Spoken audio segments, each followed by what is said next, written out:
Ball drive केला होता, long ऑफला झेल टिपलाय. आणखीन एक फलंदाज मात्र बाद होईल. यावेळेस मात्र केतनच्या स्वरूपामध्ये लागलाय तो जनमान यात्विक इलेव्हन निळजे संघाला दुसरा झटका. तर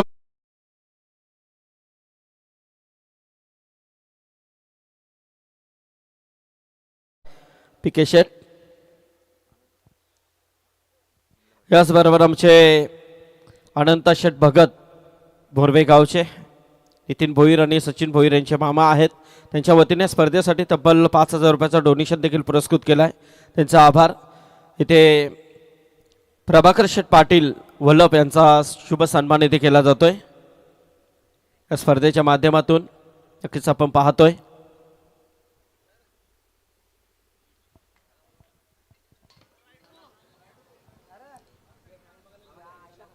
लॉंग रनअप विघ्नेश पाटील तेज तर्रार गोलंदाज.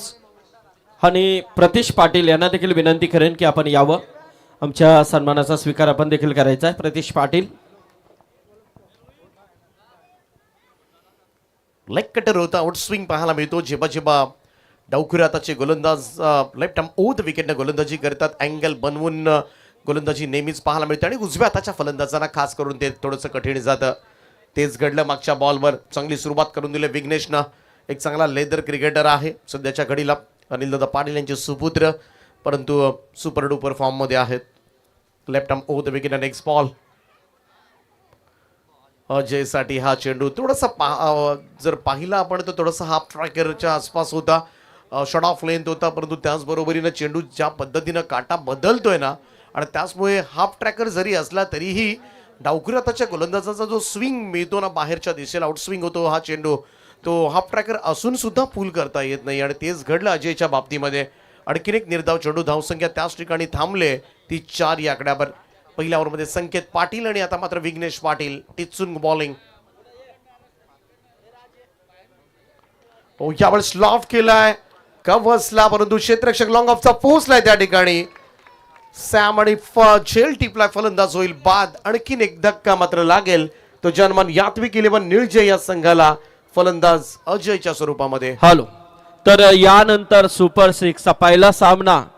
गावदेवी उंबारली टीम कॅप्टन आपण सज्ज राहायचा आणि देवत मयूर वाघमारे आपण देखील रेडी राहायचा. यानंतर देवत वर्सेस उंबारली असा पहिला सुपर 6 चा सामना इथे खेळवला जाईल.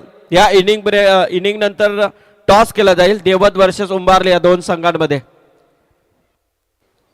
4 या धावसंख्येवर तिसरा धक्का लागलाय आणि त्यामुळे पुन्हा एकदा मुरबी संघाची गोलंदाजातली ताकद मात्र या मॅच मध्ये दिसून आले.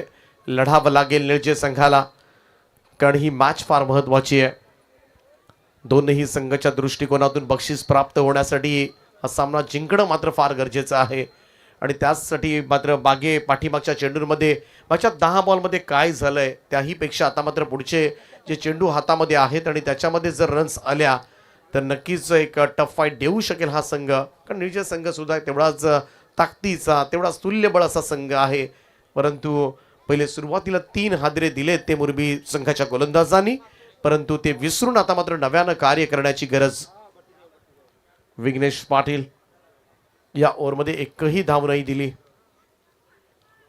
आणखीन एक चेंडू. तेज तर्रा टप्पा पडल्यानंतर बाहेर निघतो आणि तेवढाच वेगानं थेट यष्टीरक्षकाच्या हातामध्ये. निर्धाव चेंडूची सांगता. Dot ball again. हा चेंडू आपण आपल्या टीव्ही स्क्रीनवर पाहतोय. त्याचमुळे विघ्नेशची गोलंदाजी हा अँगल मोडीत काढणं थोडंसं कठीण जात आहे. लेग ब्रेक सर्रासपणे पाहायला मिळतोय. पहिल्या 5 बॉलमध्ये आपण पाहिलं तर एकही धाव नाहीये आणि त्याचमुळे मात्र इकडे मेडन ओव्हर टाकण्याच्या तयारीमध्ये हा षटकामधील असेल तो शेवटचा चेंडू.